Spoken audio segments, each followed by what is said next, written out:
mula nung narinig ko nung una ko siyang narinig yung komay-komay, nakahanga ako sa gusto niya.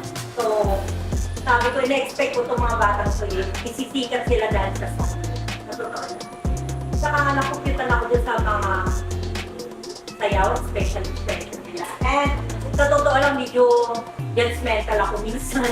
Pero, pag tinitignan ko sila, may kanya-kanya silang character. At nakikita ko kung sino talaga. At dapat kakaiba-iba ng character na pag pinagsama mo talaga, is not good. Tamang-tamang isang puso ng destiny. At ang destiny, darating ang panahon, sisikat yan. Gaya na sinabi ni King kanina, sisikat yan, hindi lang dito. Lalo na yung oh my God na yan, yan ang magpapakikat sa akin.